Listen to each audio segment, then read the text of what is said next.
Food is the one global unifier. Everybody can sit down around a table and enjoy good food.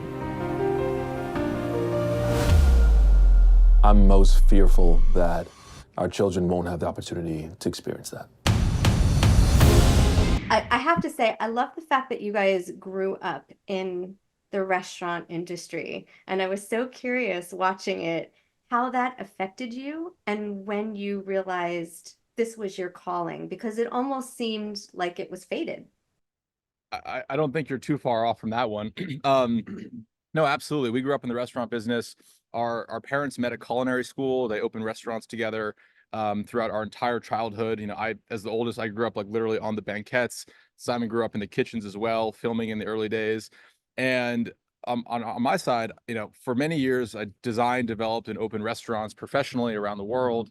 And those experiences were amazing. They showed me, you know, the power of food around the world to bring people together. But they also started to show me how broken our food system was. And I started to ask questions about where the food was coming from, how it was getting there, and the environmental impact of the food being shipped halfway around the world, and how much food was being wasted. And that led me to start meeting with farmers, or to start seeking out farmers. I read that you started developing this in 2016. Yeah, Right? And yeah, then I know. 2017, you just like that was when you birthed the Common Table Creative, and then you guys just like packed up and moved west.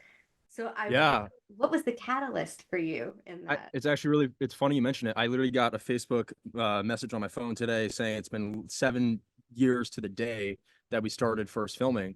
And it was not a straight shot. It was a lot of zigs and zags, a lot of, you know, going down certain roads and learning filmmaking in certain other ways, and then coming back to the project.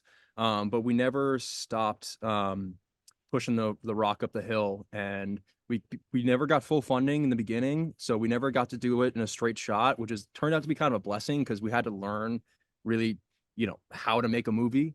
And through Common Table Creative, we were doing a lot of smaller projects and, you know, doing 2 to 3 to 5 minute projects, some shorter form documentary stuff. And that kind of, you know, we had to learn the ropes on a smaller level. And then slowly over time, we were kind of piecemealing this whole film project together, feeding tomorrow, the larger project. And it was just, I mean, it happened in the amount of time that it needed to for it to be the best version of itself that it could be by the time we released it.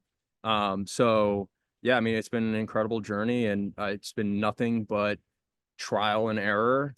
And yeah, no, I'm really proud of the film that it turned out to be.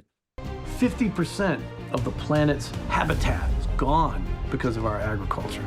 People don't have a connection to what food really is and where it really comes from. To scale our current consumption to 10 billion people is simply manifestly impossible. We are thrilled and proud and excited to announce that on January 23rd of this month, the film will be available on Apple TV, Google Play, and Amazon Prime. And we are so excited that it'll be available for people to view. And I think the main kind of point and idea that we want to get across is that food is deeply powerful. It is deeply interconnected to our health, to the environment, to issues of equity and social justice within our society.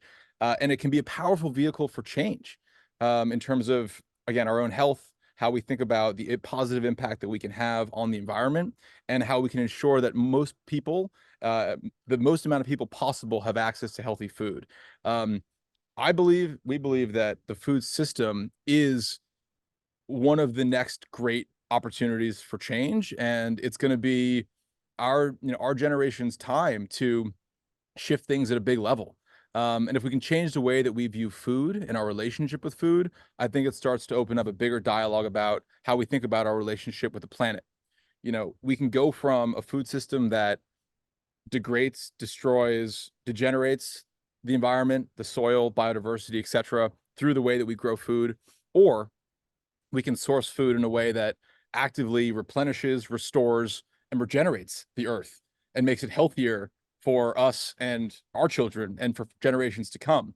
And that's the powerful shift that we want to get through here. And we want to inspire everyone to take part in this change. I'll jump off that. I got my words. Our whole purpose with making this film was to highlight the people who day in and day out, all the main characters and minor characters in our film who are literally changing the world we live in, one meal at a time, one plant at a time, one student at a time, one patient at a time. And it's these people who are in real life doing the hard work day in and day out, who are actually making a more positive world for us to move into. And I think that's just the most inspiring thing to me. And nothing is more inspiring than the real life stories of people who are really doing good in the world. And I think everyone needs a little encouragement, and everyone needs a little bit of that magic that the characters in our film are bringing to light. We need to begin to investigate every aspect of our lives. And let's start with what's on the plate tonight for dinner.